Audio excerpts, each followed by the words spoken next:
കൂടുതൽ വാർത്തകളും വീഡിയോകളും കാണാൻ ഈ ചാനൽ സബ്സ്ക്രൈബ് ചെയ്യുക. കൂടെ ബെൽ ബട്ടൺ അമർത്തുക. നമസ്കാരം. ഏഷ്യ ലൈവ് ടിവിയുടെ എപ്പിസോഡിലേക്ക് എല്ലാ മാന്യപ്രേക്ഷകർക്കും സ്നേഹം നിറഞ്ഞ ഹൃദയം നിറഞ്ഞ സ്വാഗതം. ഇന്നത്തെ വിഷയം വെച്ച് കഴിഞ്ഞാൽ ആരാധനാ ദേവത പെട്ടെന്ന് പ്രസാദിക്കുക. അതായത് നമുക്ക് ഇഷ്ടമുള്ള ഇഷ്ടദേവതകളുണ്ട്, നമ്മൾ ആരാധിക്കാൻ നമുക്ക് ഏറ്റവും ഇപ്പോൾ സ്ത്രീകൾക്ക് കൂടുതലും ദേവീക്ഷേത്രങ്ങളിൽ പോകുന്ന ഇഷ്ടമാണ്. അതുപോലെ തന്നെ കൃഷ്ണസ്വാമി സ്ത്രീകൾക്ക് ഭയങ്കര ഇഷ്ടമായിട്ടുള്ളൊരു അവസ്ഥയുണ്ട്. അതുപോലെ പുരുഷന്മാർക്കാണെങ്കിൽ ദേവീക്ഷേത്രങ്ങളിൽ പോകാൻ, അതുപോലെ ശിവക്ഷേത്രങ്ങളിൽ പുരുഷന്മാർക്ക് ശിവക്ഷേത്രത്തിൽ പോകാനും ദേവീക്ഷേത്രത്തിൽ പോകാൻ, ഗണപതി ക്ഷേത്രത്തിൽ പോകാൻ ഒക്കെ ഇഷ്ടമാണ്. അപ്പം അങ്ങനെ ഓരോരുത്തരുടെ ആരാധനാപാത്രം ഓരോരുത്തരായിരിക്കും. മുരുകനുണ്ട്, ശാസ്താവിനെ ഭജിക്കുന്നവരുണ്ട്, ദക്ഷിണാമൂർത്തിയെ ഭജിക്കുന്നവരുണ്ട്, ലക്ഷ്മീദേവിയെ ഭജിക്കുന്നവരുണ്ട്, ദുർഗാദേവിയെ ഭജിക്കുന്നവരുണ്ട്, ഭദ്രകാളിയെ വിളിക്കുന്നവരുണ്ട്. അപ്പോൾ ഒരുപാട് ദേവതാ സങ്കല്പങ്ങളുണ്ട്. ഓരോരുത്തരും അവരുടെ ഇഷ്ടപ്പെട്ട കഥാപാത്രം, ഇഷ്ടദേവതകളൊക്കെയാണ് അവർ ഓരോരുത്തരും പ്രാർത്ഥിക്കുക. അപ്പം അങ്ങനെ നമ്മുടെ ആരാധനാ ദേവത ആരായാലും നമുക്ക് അവരെ പ്രീതിപ്പെടുത്താൻ, അവരെ പ്രസാദിപ്പിക്കാനായിട്ട് ആ ആരാധനാ ദേവതകളുടെ ക്ഷേത്ര ദർശനമാണ് വളരെ പ്രധാനം.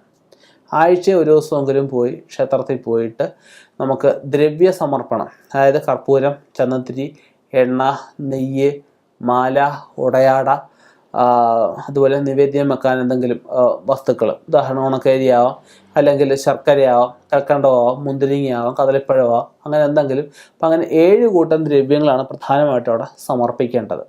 അങ്ങനെ ആഴ്ച ഒരു ദിവസമെങ്കിലും പോയി സമർപ്പിച്ച് അങ്ങനെ ഒരു വർഷക്കാലമാണ് ആരാധനാ ദേവതയെ പ്രസാദിപ്പിക്കാൻ പറയുന്നത്. ഒരു വർഷം 12 മാസം, ഉപാസനയ്ക്ക് 12 വർഷവും അല്ല ആരാധനയ്ക്ക് 12 മാസവുമാണ് പറയപ്പെടുന്നത്.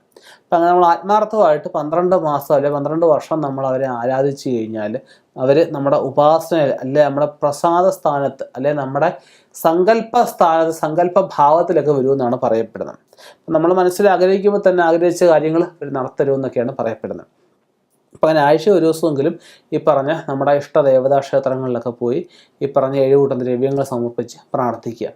പിന്നെ ആരാധനാ ദേവതകളുടെ മന്ത്രങ്ങൾ നിർബന്ധമായിട്ടും വീട്ടിൽ അശുദ്ധിയൊന്നുമില്ല എങ്കിൽ രാവിലെയും വൈകിട്ടും നമുക്ക് ഭദ്രദീപം, അതായത് കിഴക്ക്, തെക്ക്, പടിഞ്ഞാറ്, വടക്ക് കിഴക്ക്, തെക്ക്, ഈശാന കോണ് ഭദ്രദീപം കൊളുത്തി നിർബന്ധമായിട്ടും ആരാധനാ ദേവതകളുടെ മന്ത്രം രാവിലെയും വൈകിട്ടും നമുക്ക് പറ്റാവുന്നത്ര സംഖ്യ നമുക്ക് ജപിച്ച് മുന്നോട്ട് പോവാം. വീട്ടിൽ ആരുടെയെങ്കിലും പിറന്നാളിന് ആരാധനാ ദേവതയ്ക്ക് പുതിയ കോടി വസ്ത്ര സമർപ്പണം നമ്മൾ നടത്തുക.